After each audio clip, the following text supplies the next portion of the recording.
What is good, guys, and welcome back to the channel. So recently I picked up a bunch of new sneakers and some streetwear that I haven't really talked about on the channel. I haven't reviewed these shoes, and in this video I'm going to be showing you guys these latest pickups. You guys have said in previous videos that you wanted to see more pickups or more haul type of videos on this channel, so that's what this is. And one of the shoes that I picked up might just be my favorite pickup this year. We'll get into it. First of all, if you haven't already followed me on Instagram, make sure you do so because I'm posting a ton of stuff there every single day, and I do respond to every single one of you who message me on there. If you want to DM me, ask me any kinds of questions about sneakers, life, whatever you want, doesn't matter, I will respond to all of you. Alright, so the first sneaker to talk about, I can't even believe I picked this up for retail almost 2 months after the release, and that is the Air Jordan 3 A Ma Maniere While You Were Sleeping. When you consider that the last time A Ma Maniere did a Jordan 3, a lot of people called it the sneaker of the year, and now just 3 years later we have a follow-up, this time in a black version, and they pretty much were sitting. I've been doing a lot of vacationing in the last month, so I actually missed this release, but when I got back to Berlin, I noticed that these were sitting at a lot of European retailers, and I'm like,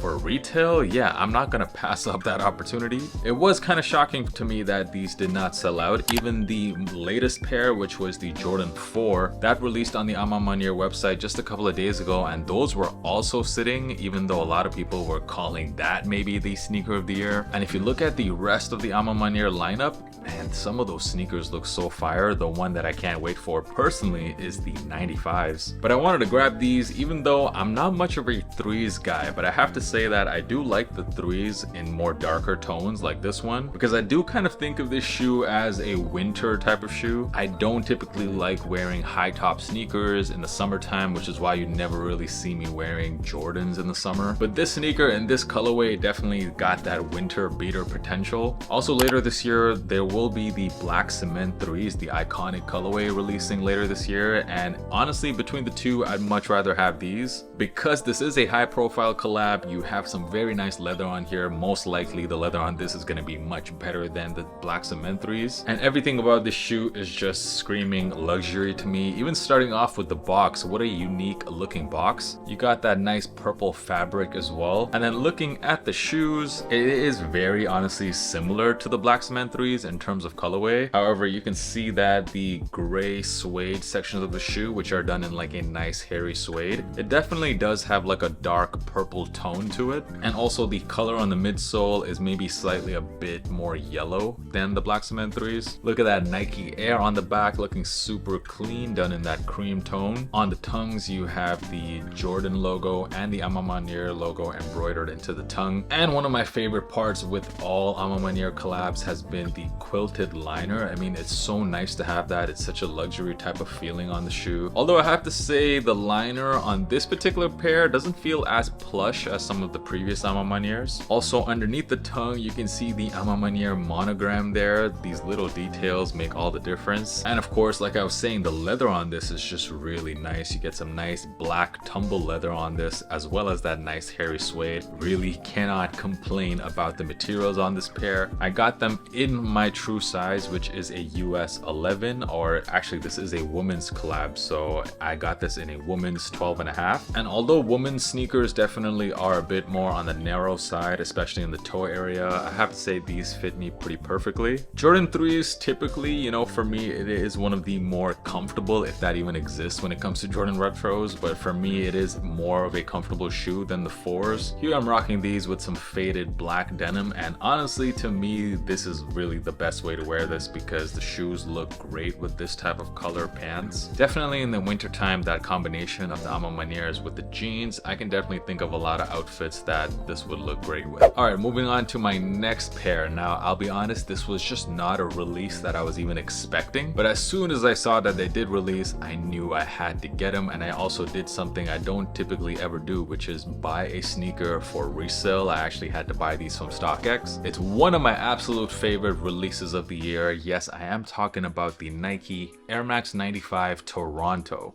I was very excited to find out that the city of Toronto, my home city where I spent most of my life pretty much living in, I was hyped about Toronto getting a Nike sneaker. Unfortunately, it was only a North American exclusive, so I had to pay resale for these. And even more unfortunately, my pair did not come with that special box, which seemed to be a Toronto exclusive. I really wanted that box. That box spoke a lot about the diversity of the city. If anyone watching this video is from Toronto and you have an extra pair of 11.5s that you would like to send over to your boy, let me know. Hit me up on my Instagram. It seems like Nike will be putting a lot of importance on the 95s. Next year will be the 30-year anniversary of this model. Atlanta also got a pair of 95s as well alongside Toronto. I thought they did a really nice job with this pair. So you have that blue and red gradient finish on the waves, and that comes from, I believe, correct me if I'm wrong, but I think that comes from the CN Tower and how it lights up at night, how the whole city lights up at night. The panel up right above it is done in gray and it has a nubuck finish, and then you have the red swoosh, the red embroidered swoosh near the heel. This little detail at the back, I love it. You got the CN Tower there, although I have to say I wish it was a bit more prominent. You can really barely see that. My favorite detail by far though is the insole, and you really have to be from Toronto to know what this insole means. It's instantly recognizable as a token that you can use on public transit in Toronto, also known as a TTC token. The outsole is really nicely done as well. Once again, that blue and red gradient finish. And on the tongue of the sneaker, you can remove the Velcro attachment, and it says West End on the left pair and East End on the right pair. I did grow up in Scarborough, Toronto, which is on the East End, so I'm probably gonna rock mine like this. And this pair is actually the first ever pair of Air Max 95s that I've added to my personal collection. And I have to say, it's just such a good looking shoe. I'm not even an Air Max guy, but the 95s might just be the best looking Air Max along with the 97s. And with 95s, they fit way too tight for me at true to size, which is why I go up half a size. And going up half, they fit just perfectly. It's actually quite a comfortable sneaker as well, even though the technology on this is quite old. But you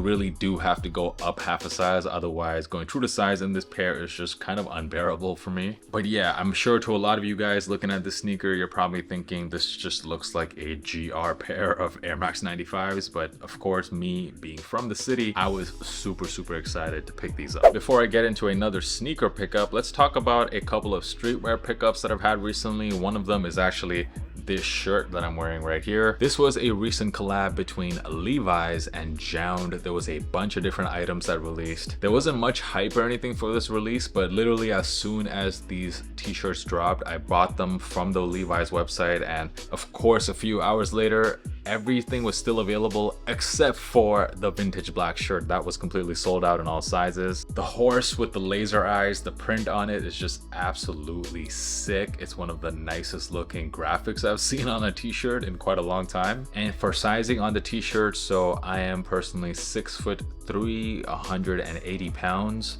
and I got this in a size large, and for me it fits perfectly. And one more recent streetwear pickup, I was so excited to pick this one up. This is the Supreme and Tyler the Creator collab, and this collab is kind of like Tyler the Creator coming full circle. If you guys followed him early on in his career, he was like one of the biggest Supreme fans out there, and to see him get his own Supreme collab is pretty cool. And I do really like the photograph here. The t-shirt of course dropped in many different colors, but I knew I definitely wanted this brown one. I haven't bought too many Supreme photo tees in the last few years. It's pretty much just this Tyler one, and then I bought the Andre 3000 one from a couple of years ago. I actually think Supreme has been kind of under the radar, having a really good like last 12 months or so. Some really strong collabs like that Margiela one. And when this Tyler the Creator collab dropped, I walked by my local Supreme and there was a lineup around the block. So for everyone saying Supreme is dead, yeah, I don't think so. And the last pickup I'm gonna talk about in this video, going back to sneakers, I was so happy to get this for retail. This is the Jordan 4 driveway gray pair of the Nigel Sylvester collab, the Jordan 4 RM. This might just be the most confusing release of the year for me because I do not understand how actually this pair has still not sold out. It's still available at a lot of retailers. Some of the bigger sizes have sold out, but if you go on StockX right now, they're going for barely above retail. And I just don't get it because the original pair, the green version, that one is reselling for quite a lot. You still get the exact same custom box, the one that says Bike Air on the top, and it has that customized gravel print on the rest of the box, which is in fact taken directly from the driveway of Nigel Sylvester's grandma. You still get those cool stickers with the shoe, and you also get the same paper that comes with that childhood picture of Nigel Sylvester. I mean, it is essentially you're getting the same shoe except a different colorway here. The shoes still say Bike Air on the back, unlike the regular editions of the Jordan 4 RM. I know I've talked extensively about the Jordan 4 RM on this channel recently because I do think it is one of the best new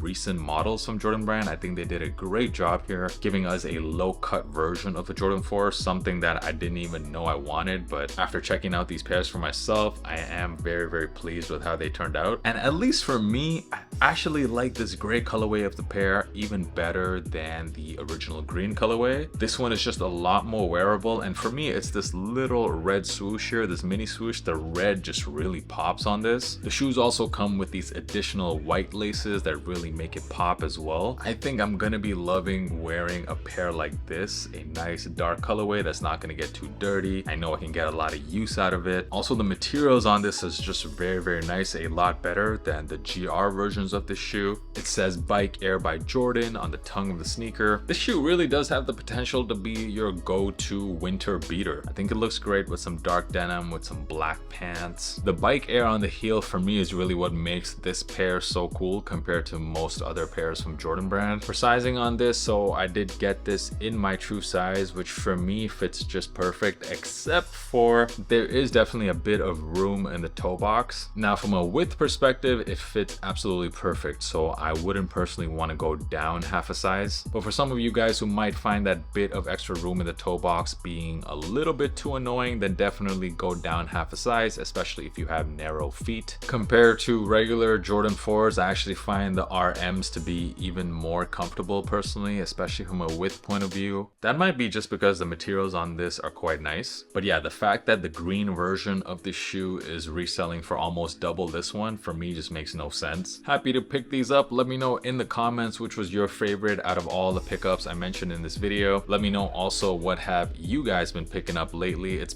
just, in my opinion, such a great time to be a sneakerhead because there's just so much choice. Stuff is not selling out like they used to anymore, so you can really think about, you don't have to buy stuff on release date. You can wait a couple weeks and still get yourself some heat, like for example I did with the A Ma Maniere 3s. It's just awesome. I just don't get where all the negativity is coming from in the sneaker game right now. I think it's literally the best time to love sneakers. Make sure you do check out the podcast if you haven't already done so. We recently dropped a new episode and we also dropped it here on YouTube. I'll leave a link to it up here, so in case you prefer watching video podcasts, check that out. And thank you guys so much for supporting my channel and for watching this video. I'll catch you guys in the next one.